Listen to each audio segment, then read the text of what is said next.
Hello student, welcome back to my channel Curious Brain Physics. My name is Pratik Rajput and I am your physics teacher. तो आज हम देखने वाले हैं maximum and minimum resultant. अगर आपने vector में इससे प्रीवियस लेक्चर्स को अटेंड नहीं किया है तो आप उसको अटेंड कीजिए, क्योंकि उस लेक्चर में जो भी कंसेप्ट है वो यहाँ यूज होने वाला है। तो चलिए आइए देखते हैं मैक्सिमम एंड मिनिमम रिजल्टेंट। ये बहुत ही इंपॉर्टेंट टॉपिक है। जब आप आगे मैकेनिक्स करोगे तो आपको इसकी बहुत ज्यादा जरूरत पड़ने वाली है। तो मैंने आपको एक रिजल्टेंट का फॉर्मूला बताया था कि जब हम vector A plus vector B, जब दो वेक्टर को ऐड या सब्ट्रैक्ट करते हैं तो एक रिजल्टेंट वेक्टर मिलता है आपको। अगर दोनों साइन पॉजिटिव होते हैं या दोनों साइन नेगेटिव होते हैं, यानी माइनस ए वेक्टर माइनस बी वेक्टर, या तो दोनों पॉजिटिव या दोनों नेगेटिव, तो रिजल्टेंट के मैग्नीट्यूड, ये अगर हम इसको मॉड के अंदर लिखते हैं, इसको मॉड बोला जाता है बेटा, इसको मॉड बोला जाता है। मॉड के अंदर अगर वेक्टर को लिखते हैं तो ये मैग्नीट्यूड देता है। ये रिप्रेजेंटेशन है, मैग्नीट्यूड के लिखने का रिप्रेजेंटेशन है। तो इसका फॉर्मूला क्या निकल के आया था, लास्ट लेक्चर में मैंने आपको बताया था, A square plus B square plus 2ab cos theta. ये आपके पास फॉर्मूला निकल के आया था रिजल्टेंट का।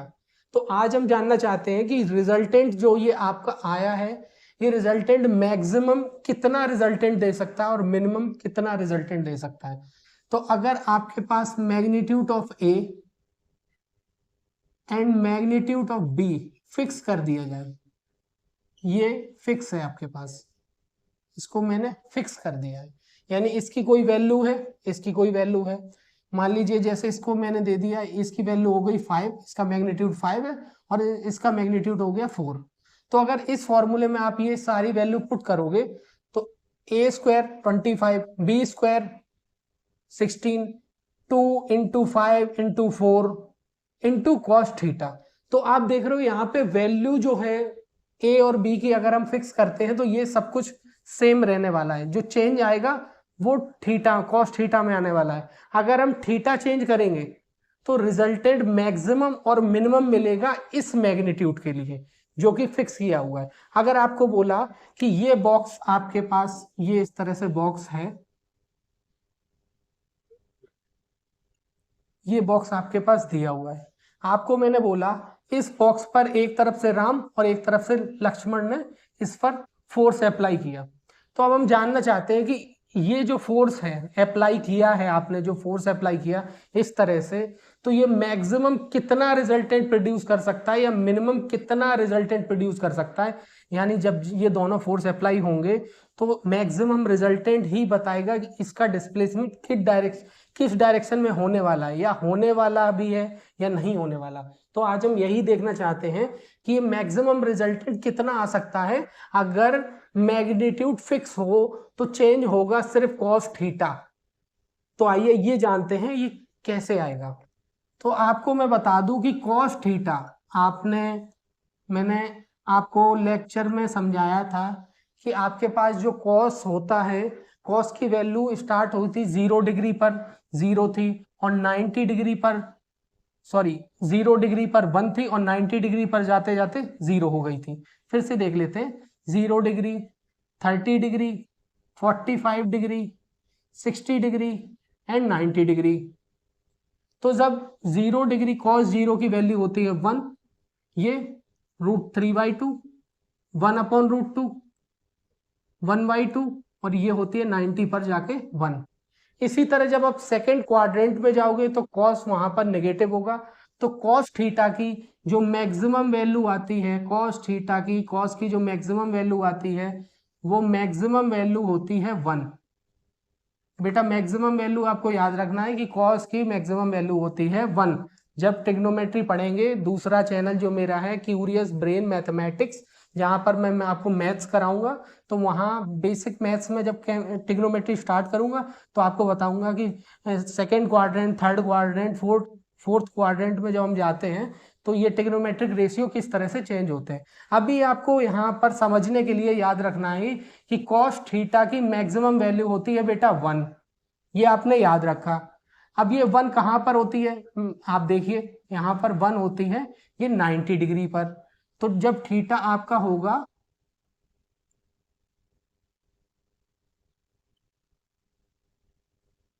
सॉरी सॉरी सॉरी सॉरी यहाँ पर होगा 0, सॉरी यहाँ पर होगा 0, और कॉस थीटा की मैक्सिमम वैल्यू होगी 0 डिग्री पर, वो साइन का था सॉरी। तो ये मैक्सिमम वैल्यू 1 होगी 0 डिग्री पर। अब कॉस थीटा की जो मिनिमम वैल्यू होगी, मैंने आपको बताया सेकेंड क्वाड्रेंट में वैल्यू यही रहने वाली है, बस वैल्यू नेगेटिव होने वाली है। अब जैसे ही आप 60 और 90 के बीच में गैप है 30 डिग्री का, तो 90 में जब आप 30 ऐड करोगे तो आपको मिलेगा 120।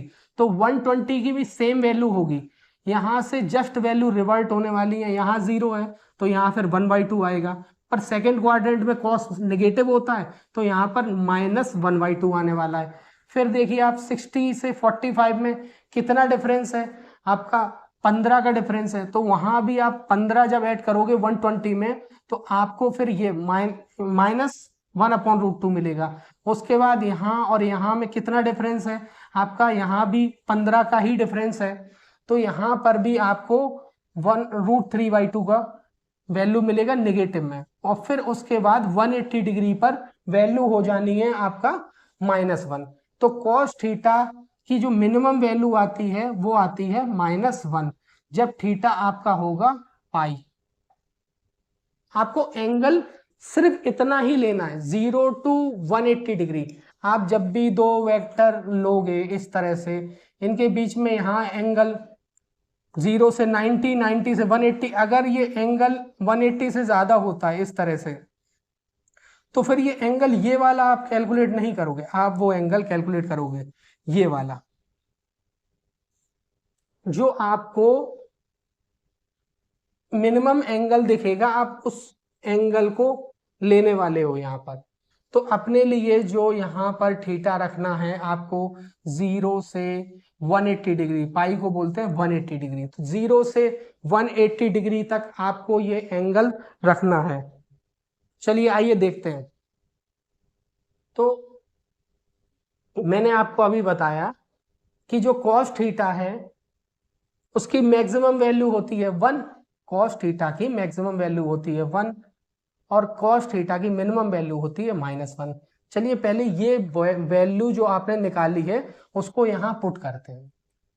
तो रिजल्टेंट का फॉर्मूला वापस से लिखते हैं और ये वैल्यू यहाँ पर पुट करते हैं। तो ये हो गया a², a ही रहने दीजिए, a का फिक्स है, b को b रहने दीजिए, 2ab। अगर हम मैक्सिमम रिजल्टेंट निकालना चाहते हैं, a और b जब फिक्स है तो आपको पता है मैक्सिमम रिजल्टेंट सभी फिक्स है, चेंज होगा सिर्फ कॉस थीटा। तो मैक्सिमम के लिए इस कॉस थीटा की मैक्सिमम वैल्यू होती है 1, तो यहाँ पर 1 से मल्टीप्लाई करेंगे, आपके पास ये फॉर्मूला आ जाएगा। अब ये आप देखिए, ये फॉर्मूला है आपका a + b का होल स्क्वायर। यहाँ मैं लिख देता हूँ a + b का जो होल स्क्वायर होता है वो होता है a² + b² + 2ab। अब ये वाली चीज यहाँ लिखी हुई है तो मैं ये लिख सकता हूँ इसकी जगह, क्योंकि ये a + b का होल स्क्वायर का फॉर्मूला है। तो ये r = हो गया √a + b होल स्क्वायर। और मैंने आपको बताया था कि अगर आपको रूट हटाना है तो अंदर जो भी वैल्यू होगी उसको स्क्वायर करना पड़ेगा, तो इसीलिए हम रूट हटाना चाहते थे, इसीलिए हमने इसको स्क्वायर कर लिया। तो ये मैक्सिमम रिजल्टेंट आ गया आपके पास a + b, ये a का मैग्नीट्यूड है, ये b का। यानी अगर आपको वैल्यू पूछा है कि मैग्नीट्यूड 5 फिक्स किया, 4 फिक्स किया, और आपसे पूछा कि ये 5 और 4 ये दो वेक्टर हैं आपके पास, ये दो वेक्टर मिलके कितना मैक्सिमम रिजल्टेंट दे सकते हैं, तो आंसर सीधा डायरेक्ट आपको ऐड करना है। इनका जो मैक्सिमम रिजल्टेंट आने वाला है वो आएगा 9। अब आपसे पूछा ये 9 कब, किस एंगल पर ये मैक्सिमम रिजल्टेंट देगा, तो मैंने अभी आपको बताया कॉस थीटा मैक्सिमम वैल्यू 1 होती है जब थीटा 0 डिग्री हो।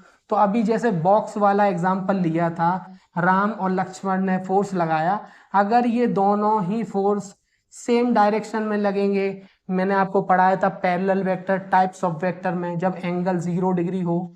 तो अब इन दोनों वेक्टर के बीच में एंगल 0 डिग्री है। जब दोनों ही पर्सन एक ही डायरेक्शन में फोर्स लगाएंगे तो ये मैक्सिमम रिजल्टेंट भी देगा, क्योंकि इसको कैंसिल करने वाला कोई फोर्स नहीं है, दोनों फोर्स ऐड हो रहे हैं, सेम डायरेक्शन में हो रहे हैं, तो मैक्सिमम रिजल्टेंट आपको मिलने वाला है। तो ये तो हो गया इसको समझने के लिए कि ये मैक्सिमम रिजल्टेंट क्या दे रहा है, कैसे दे रहा है। ये तो एप्लीकेशन पार्ट हो गया। बाद में ये सब कुछ आएगा आपके आगे जब आप स्टडी करोगे, आएगा। अभी जस्ट मैंने एग्जांपल दिया। तो ये तो आपको क्लियर हो गया कि मैक्सिमम रिजल्टेंट, डायरेक्ट मैग्नीट्यूड आप ऐड कीजिए, आपको मैक्सिमम रिजल्टेंट मिल जाएगा। अगर आपको ए वेक्टर दे रखा है 9 और बी वेक्टर दे रखा है 2, आपसे पूछा मैक्सिमम रिजल्टेंट कितना होगा, तो डायरेक्ट मैक्सिमम रिजल्टेंट आपका हो गया 11। अब आपसे पूछा ये किस एंगल पर होगा मैक्सिमम रिजल्टेंट, तो मैक्सिमम रिजल्टेंट आपका आएगा जब थीटा आपका 0 डिग्री होने वाला है। ये तो हो गया मैक्सिमम रिजल्टेंट की बात। चलिए मैं इसको रब कर देता हूं और ऊपर वापस से इसको लिख देता हूं, पर उससे पहले हम देखेंगे मिनिमम रिजल्टेंट। अगर मिनिमम रिजल्टेंट चाहिए तो आपको यहाँ -1 रखना पड़ेगा, और जब -1 रखोगे आप तो ये फॉर्मूला होगा a² + b² - 2ab under root के अंदर। ये आपका रिजल्टेंट मिनिमम देगा। अगर ये मिनिमम रिजल्टेंट है तो a प्लस, अभी आपने पढ़ा था a + b का होल स्क्वायर का फॉर्मूला a - b का होल स्क्वायर होता है a² + b² - 2ab, यही आने वाला है। तो अब हम इसकी जगह पर लिख सकते हैं ये वैल्यू, और ये होगा रिजल्टेंट। तो ये रिजल्टेंट, मिनिमम रिजल्टेंट आ गया magnitude of a minus magnitude of b। अब जैसे हमने 5 और 4 लिया था, तो इनका जो मिनिमम रिजल्टेंट आने वाला है, तो यहां पर आप रखिए 5 - 4, ये हो गया 1।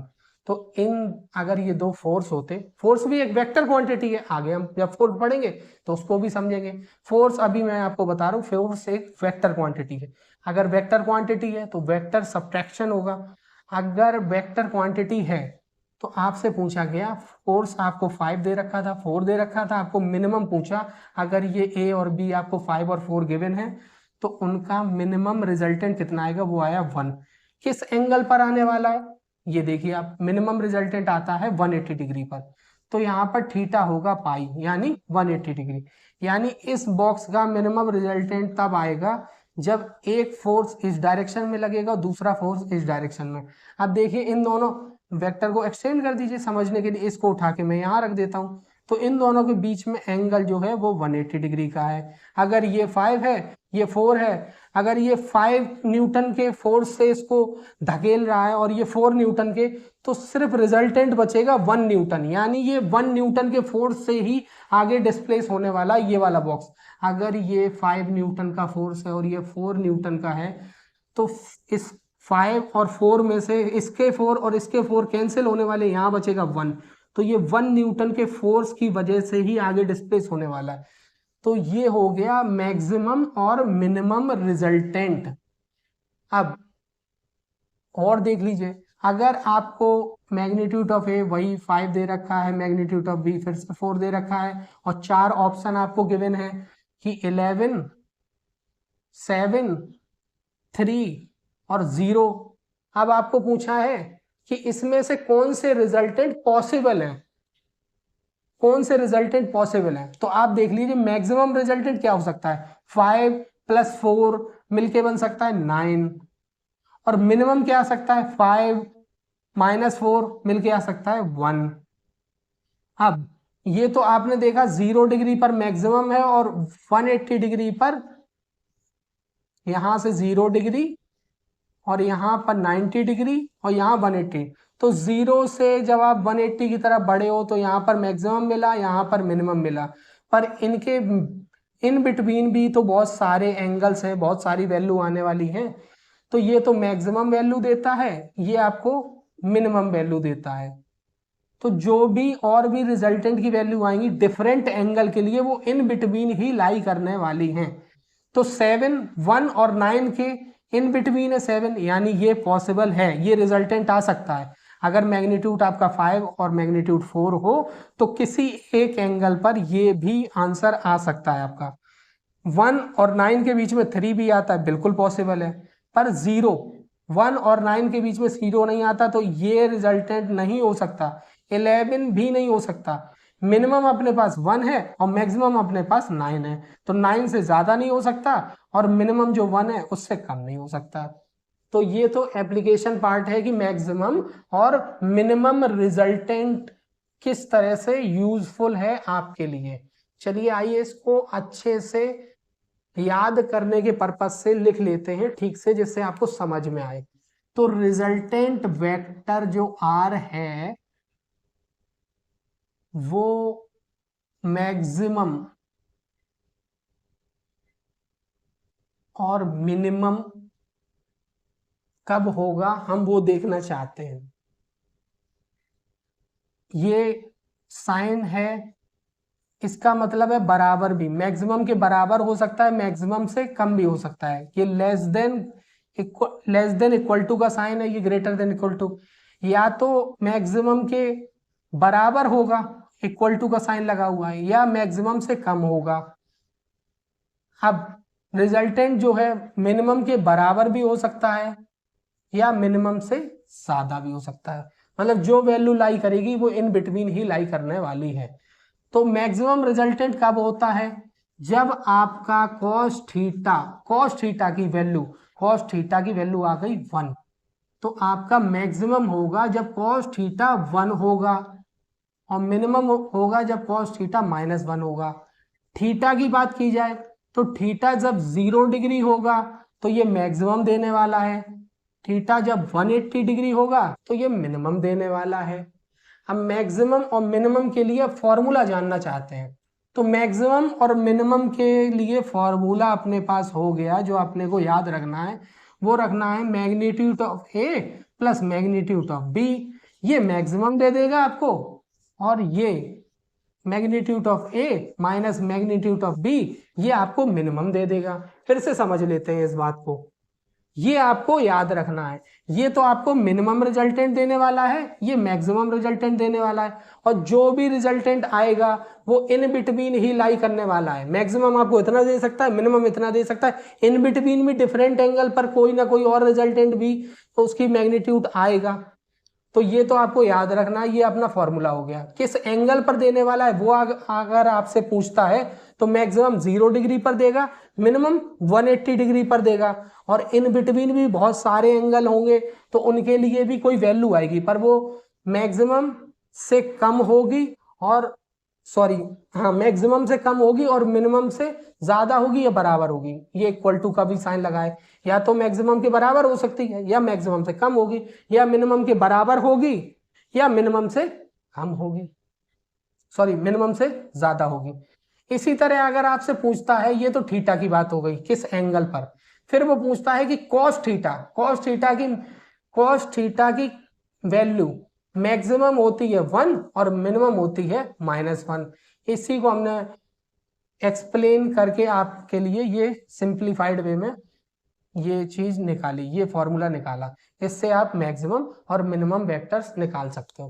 तो इसको आपको याद रखना, इसी के नीचे लिख लेना है मिनिमम और मैक्सिमम, और साथ ही साथ आपको ये भी लिखना है कि किस एंगल पर ये होता है। और ये तो cos थीटा की बात हो गई कि cos थीटा जब 1 होता है तो मैक्सिमम और -1 होता है तो मिनिमम। तो ये तो हो गया अपने पास मैक्सिमम और मिनिमम रिजल्टेंट वेक्टर्स के बारे में। इसके बाद नेक्स्ट लेक्चर में हम देखेंगे इक्विलिब्रियम कंडीशन। आपके में पूछा जाता है बहुत सारे फोर्स, आपने अपनी बुक में देखा होगा, लॉज ऑफ मोशन में आपका ब्लॉक होता है, बहुत सारे फोर्स लगे हुए होते हैं, टेंशन बहुत सारे, उस पर स्ट्रिंग्स लगी है, उसमें टेंशन प्रोड्यूस हो रहा है जिसकी वजह से फोर्स प्रोड्यूस होता है, और फिर भी वो चीज बैलेंस है, उसको कहते हैं इक्विलिब्रियम। तो नेक्स्ट लेक्चर में हम देखने वाले इक्विलिब्रियम कंडीशंस, और उसके बाद हम देखेंगे कुछ एडिशंस के बारे में, पॉसिबल क्या क्या क्वेश्चंस बन सकते हैं एडिशंस को लेके, और फिर उसके बाद फर्दर कुछ और टॉपिक्स देखेंगे। तो thank you very much for the listening. मिलते हैं नेक्स्ट लेक्चर में और इक्विलिब्रियम को देखेंगे।